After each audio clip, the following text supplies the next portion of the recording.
Pip, pip, tally-ho, Jules Guides here, in which I wander around London and tell you fascinating facts. And it's wonderful to be back with you again, isn't it, Simon? It is indeed. And little Lost Lou with us, joining us once again. And today, we're heading up towards King's Cross. But we're starting here just by Camden Road Station because we can, all right? And I'm feeling sorry for myself because we're heading into another lockdown. So we're going to head up that way, up Royal College Street. Let's go.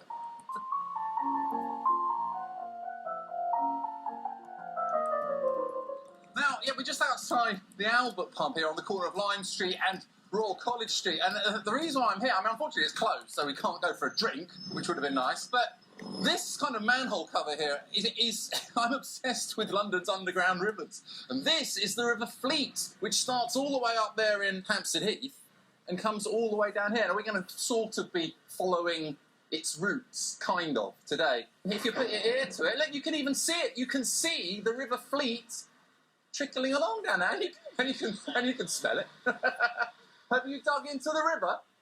Right, all right. Yeah, all right, yeah, let's hope it doesn't all explode. I think they've turned it into a sewer now, so... It smells like it. Yeah, it's pretty gross. But,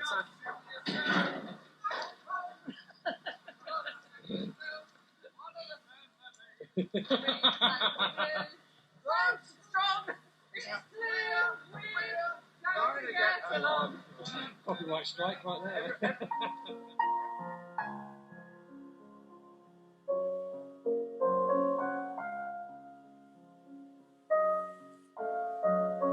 This is excellent. This is Royal College Street, and here, this number 8, this is where Arthur Rimbaud, the famous French poet, used to live with Paul Verlaine. In 1872, Verlaine left his wife and his son in order to move in with 17-year-old French poet Arthur Rimbaud. And apparently they were real hellraisers, and they used to head up to Soho, get completely wasted on absinthe and make a nuisance of themselves.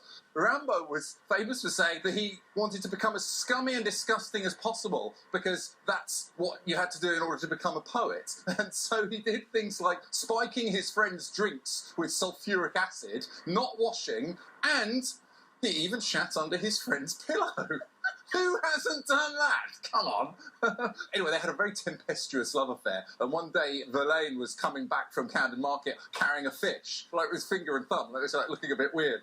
And Rimbaud was looking out the window and he just took a piss of him for looking so stupid. So Verlaine stormed off to Belgium, and Rimbaud decided to follow him, where Verlaine shot him in the arm.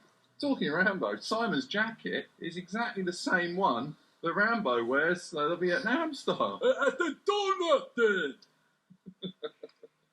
What I really like about this location is if you stand over there, Simon, let's come along here, keep it going, and if you stand down this street, this is where James Stewart comes down in when he's looking for Ambrose Chapel in The Man Who Knew Too Much, the Hitchcock film. James Stewart walks right down here like this. He heads down here and he goes down, I think, College Place over there to try and find the taxidermy place, which is interesting that the taxidermist is right around the corner from where the Royal Veterinary School is now. I don't know what they make of that. That's probably just coincidence.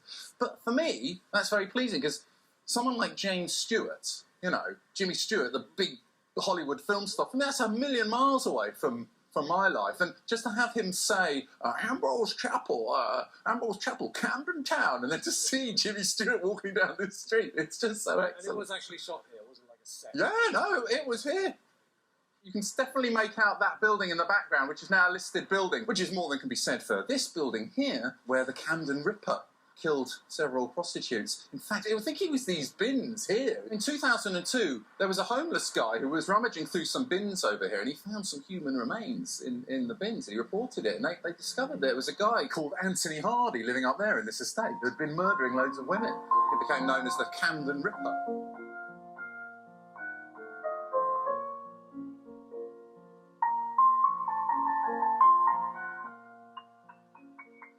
Now, but just behind me is St Pancras Hospital, which used to be part of the St Pancras Workhouse, where, in fact, Henry Croft, who invented pearly kings and queens, was born, and I think he died there as well. He started sewing these buttons onto his suit, and it's all something to do with charity. I talk all about it in my Brick Lane video, where I meet a couple of pearly kings and queens. But the other thing that I find interesting about this is where Glyndŵr Michael died. Now, back in the Second World War, Hitler had fortified Sicily, expecting an Allied attack there. So British intelligence decided, look, how can we trick Hitler into thinking we're not attacking in Sicily, and we're going to attack in the Balkans? So they hatched this elaborate plan called Operation Mincemeat, in which they'd find a corpse and disguise him as a British officer, then throw him into the sea with loads of top-secret fake documents on him, hoping that the German spies would find him. It's very sad. I mean, his mother died when he was young, his dad died when he was young, and he was a vagrant from Wales, and he ended up picking up some food in some old warehouses around here, and I think they'd been laced with rat poison.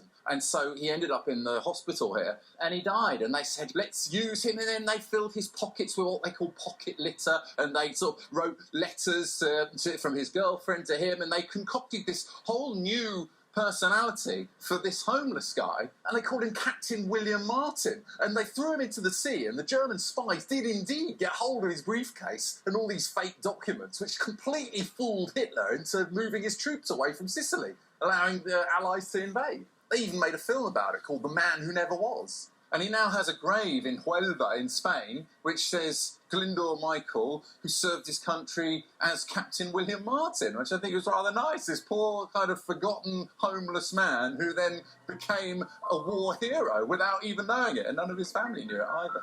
No, he died in there.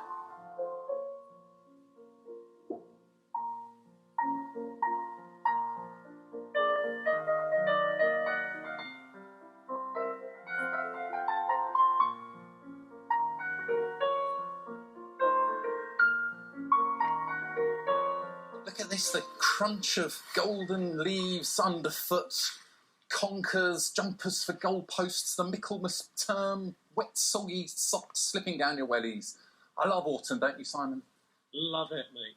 So this is St Pancras New Church, and it's one of the most ancient sites of Christian worship in London. There's been a church here since around 300 AD, when the Romans were here.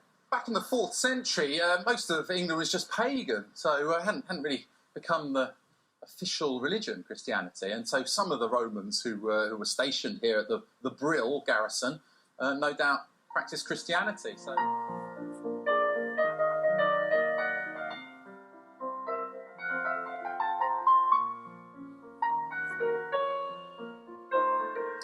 Look over here, this is fantastic. This is known as Hardy's Tree.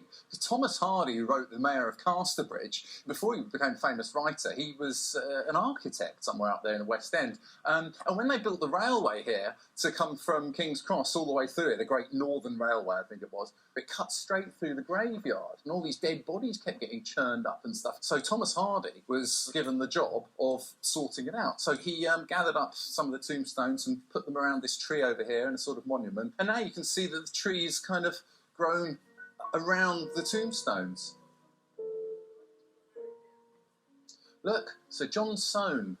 Now, he built this tomb for his wife. So if you've been to the Soane's Museum, see my Lincoln's Inn Field video. So John Soane Museum is amazing. It's his house filled with amazing artefacts and stuff that he's collected on his travels. But I think, first and foremost, he was an architect. But what's interesting about it is when Sir Giles Gilbert Scott designed the red famous telephone box, they say that he based it on this tomb here.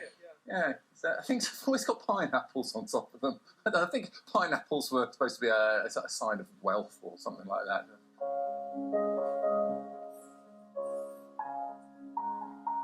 Yeah, Mary Wollstonecraft, the famous advocate of women's rights, is also buried in here, and she's the mother of Mary Shelley. And in fact, funnily enough, it was in here that she was visiting her mother's grave here when Percy Bysshe Shelley fell in love with her. Must be her. This is her grave. I found it. So this is exactly where Mary Shelley would have been, going like this when Percy Bysshe Shelley walks up and says, "Oh, hello. What's a nice girl like you doing in a place like this?" I mean, who chats someone up in a graveyard? That's got to be. I mean, it works. Don't knock it. I mean, it worked. People have been leaving little things and all sorts here for them. It's quite sweet, isn't it? Little tokens. Mary Shelley went on to write Frankenstein, didn't she? But look, Charles Dickens Schoolmaster at Wellington House Academy, Hampstead Road. That'll probably be in the next video. We're going to that place. He didn't like him. Charles Dickens didn't like this fella. It's really nice. You can walk out the back here, head over to this new development behind King's Cross Station, which is, I mean, when I was younger, it was just a complete wasteland around it. Do you remember? Yeah, dude, warehouse. Yeah. This is the Camley Street Natural Park, which is a beautiful sort of nature reserve, but normally, at the moment they're redoing it all. But this is quite new, Bridge. The whole area is completely new. It's amazing, because when you watch The Lady Killers, you know, with Peter Sellers and Alec Guinness, it was brilliant. It was on the other day, and it's all around this, all that chase at the end of it, where they're running away and trying to beat each other up. That's all around this area, around the back of King's Cross Station. Oh, this thing here, this is it's a water tank. It's the only kind of building that in England that contains water like that. Most water tanks are like on stilts. They're like a tank on stilts. It was over there I think it was to cool the steam locomotives or something. But then they moved it to here, which is nice. I'm glad they kept it. Amazing those, aren't they? Look, they're from 1870. The Gas, Light and Coke Company. Holding the gas and stuff. I mean, not used anymore. They've turned them into flats. Imagine living in one of those. It would be tremendous. You can walk here from Camden, where we started, near Camden Road. You could have just walked along the canal to here. It's beautiful. It makes such a difference on a beautiful day. It's a lovely place to come and hang out. Isn't this where the Pogues are from, like King's Cross, aren't they? Well, Shane MacGowan formed the band with the others in King's Cross, founded in King's Cross. Are these the Gasworks Wall? No, you're in McCall Road. I met my love by the Gasworks Wall. Dream the dream by the old canal. I kiss my girl by the factory wall. Dirty old town, dirty old town. That building there is now part of St Martin's School of Art. It's the Central St Martin's. It's really beautiful. I wish I got to study in a place like that. I'm so jealous. A lot of the buildings around here were designed by Lewis Cubitt, who was a brother of Thomas Cubitt, who I went on about in my Pimlico video. You know how Thomas Cubitt designed a lot of Bloomsbury, a lot of Pimlico, and all those buildings around there? Well, they were a very talented family, and so he designed that one, I think. But I mean, it's completely changed from when I was young. Cafes, shops, all sorts, full of good-looking, young, trendy folk. Not bitter, resentful, long-suffering folk like me. I mean, look at up their side. These lovely kind of old ghost signs from, for example, the coal office. So in the 1850s, steam engines from out north would deliver coal to these sheds down here, and they'd be transferred onto horse and cart or onto canal barges to be delivered further on. Hence the name Coal Drops Yard. Then it was Bagley's. Do you remember there used to be this like massive nightclub here? Yeah, Yeah, like massive. That's where all the rave scene started. There's whole, the church. Yeah. Every Sunday, it was just full of Antipodeans. It wasn't a nightclub, it was like a morning club. Yeah, I know, but they used to say, I used to meet them and say, where are you going? They go, so I'm going to church. And I thought they actually were going to church. I thought it was really weird. It's lovely in the summertime here. It's all this full of revellers and drinkers.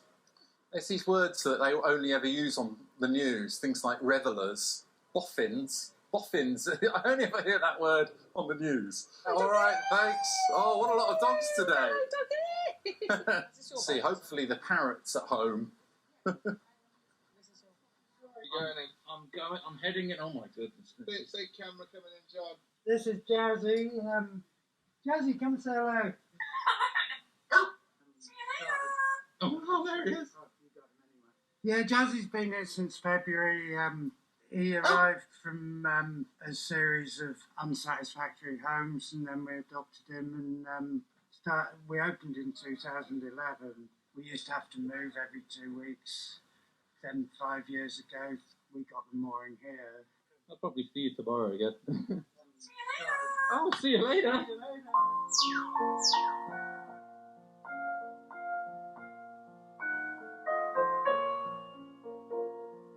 watched Crocodile Dundee yesterday. He was the same age when he made that.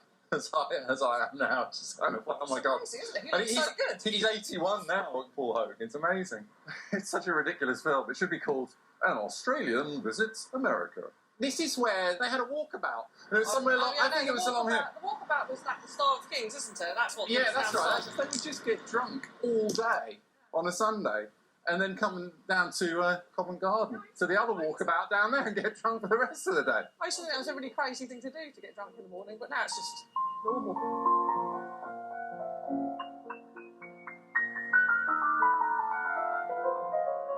You've got to be careful not to fall in. But it's so beautiful here. Look, now the London Canal Museum is over there. Unfortunately, it's not open. But in 1850, a fellow called Carlo Gatti, his main business was delivering ice imported from Norway. And he was the one who popularised ice cream in England. So we're inside the Canal Museum over there. They've got this deep pit, I think, where you can see where they used to keep the ice.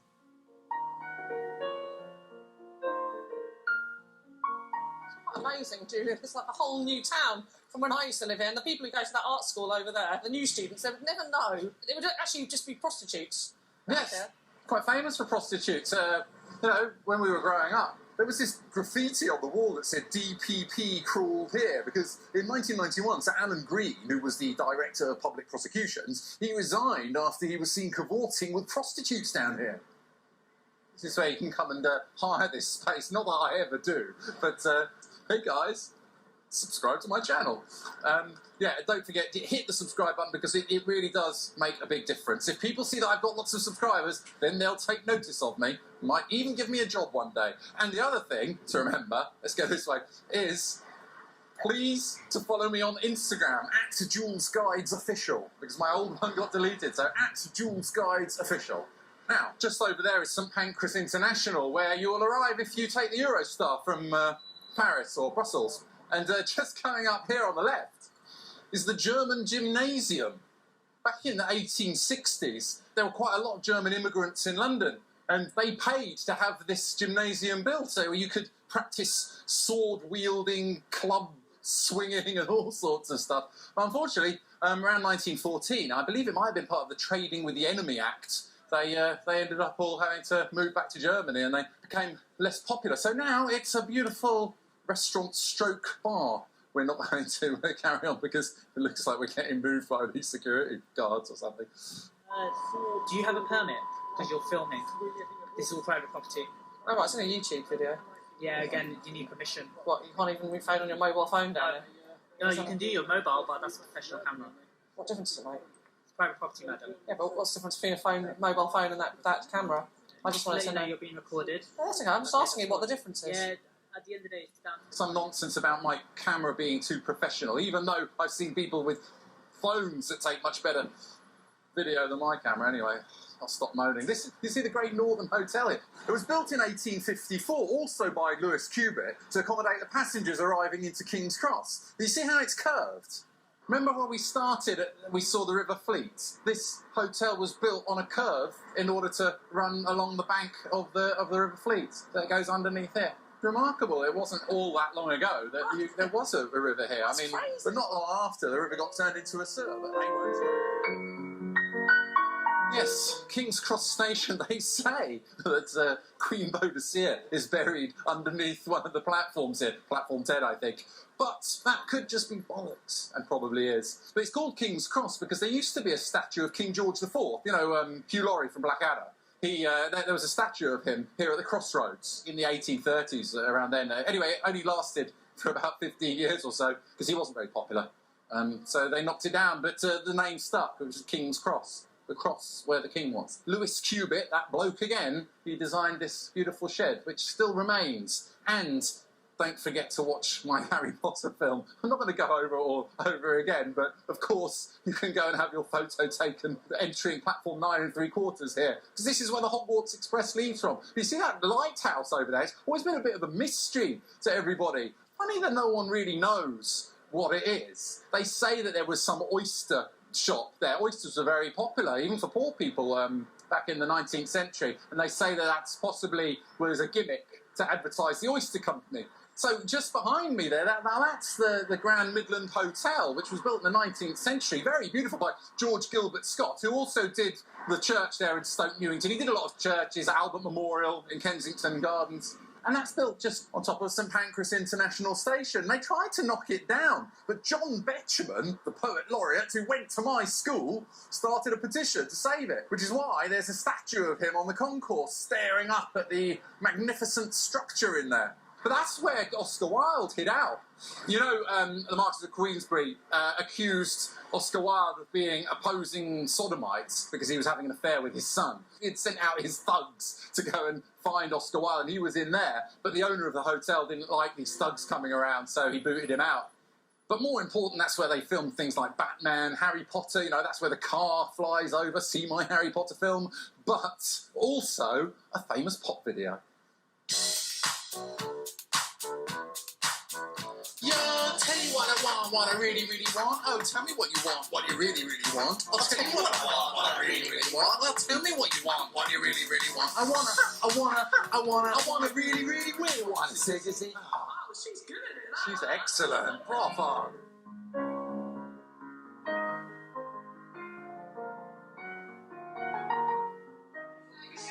Hi. He recognised... Huh? He recognised me off my videos from YouTube. So she watches them as well. Look at that. Really? Who's the bride? Which one's that? Was you? That's so Happy nice. getting married. Congratulations. Do you like having the Queen there looking at you? She's very intense, but she's very glamorous, so we're channeling her. Let me just film a bit. Oh, the marital suite. She's going to be having some fun in this thing later on. Wow, look at I can't that. believe we've gate crashed someone's wedding. It's just amazing. Thanks, everyone. Have a good wedding. Have a wonderful day.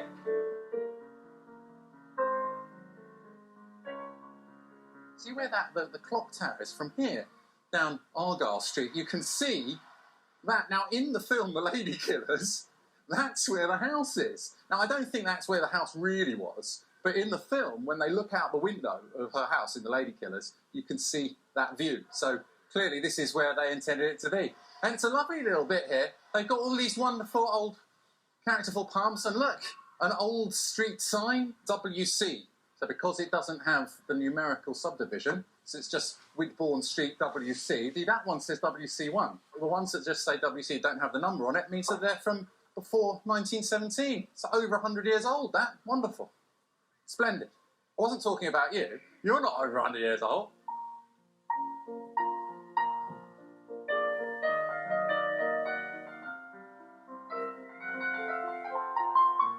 Cheers, Simon.